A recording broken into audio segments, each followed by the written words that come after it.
Hi, welcome to Quick Reviews, the unscripted, slightly unedited part section format of this channel, where I play a game on stream and then make a 10 to 15 minute review.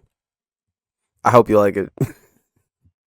The game I'm gonna be reviewing, quote unquote, or at least talking about, is 007 Nightfire. Yes, that's it. This game right here. It's a James Bond game, right? For the Nintendo GameCube. I believe it came out like early 2000s, if I'm not mistaken. I'll double check that and put the text here, right? Um, it's a pretty decent game. It's very, very entertaining. Here, I I took some notes while while on stream. Um, the story is very, very simple. Um, I mean, it's a James Bond video game. How deep must the story be for a James Bond game, right? You play as James Bond and you have to defeat Drake, the main villain. No, not that Drake. This Drake. Um who has Kiko and Alex Mayhew as like the other two main villains of the story. No, sorry. Kiko and Rook. Now the Alex Mayhew character is the one in charge of Nightfire, or at least has the Nightfire evidence against Drake. What is Nightfire? Well, at the beginning of the game, you don't know, but as you play the game, you find out that Nightfire is this operation where Drake wants to transform missiles into nuclear missiles, and he will basically have control of them from a satellite. He plans on shooting nuclear missiles so that he can like control the world, which is kind of dumb, right? It's gonna be like a it's gonna be like a Fallout. You're gonna control the world. Anyway, you start the game, play, and you save Dominique, like French intelligence cover agent, and of course, as soon as you save her, James Bond and her just hit it off. That's another thing, right? James Bond gets all the women, of course. After you save Dominic, you go on a mission and find out that Dominic is like a secret deep undercover agent, like who's like a partner with Drake. After that, after you find that out, you have to go to Alex Mayhew and kind of protect him. That's where you find out about Kiko, which is Kiko is like Mayhew's bodyguard, which doesn't really make sense because you already saw her with Drake in like the first mission and James Bond does not recognize her. It's kind of that was kind of weird. But once you find out about the once you get the evidence about Nightfire, Kiko betrays you, takes you to Drake. Drake then kills Dominic.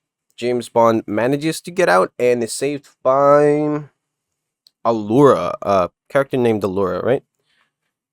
This Allura character, of course, falls in love with James Bond later on, but with her, you then find out that they have a secret underwater base, or Drake has like a secret underwater base.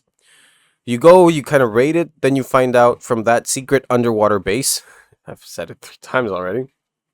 They can launch spaceships to go into space. You take one of those spaceships, you go and fight Drake in space with a laser, which is really cool.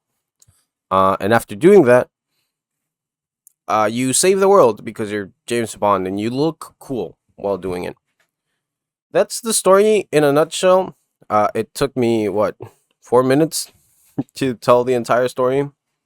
I I I think I skipped one character, which is Nightshade, which is like a CIA operative that's in like the first 3 missions, 2 missions, 2 to 3. Um, that's it. It's another like woman that falls in love with James Bond, which is eh, that's something I want to like mention real quick in this game. This game is a dude game. This is a James Bond will always be like for the boys, right?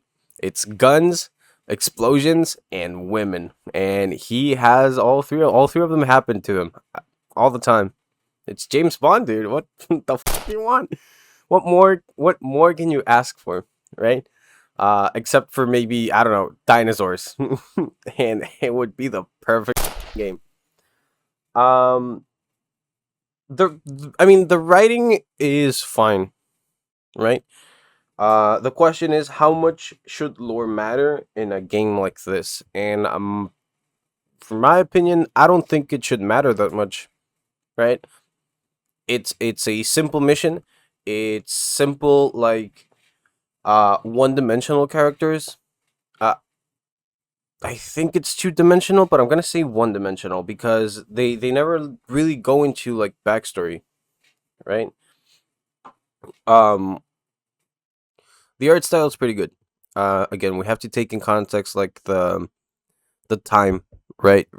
This game is from, and I don't know, man. For early 2000s, the the characters look really good, like the non-renders render.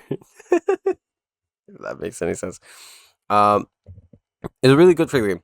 As you can see, like behind me, the entire like gameplay that's been playing. Other than that, like art style is really good. The writing is one dimensional. It's a very basic story. It's James Bond. You do cool 007 secret agent stuff. Um, the game is pretty short. I finished it in like 2 hours, 2.5 hours because I'm kind of dumb.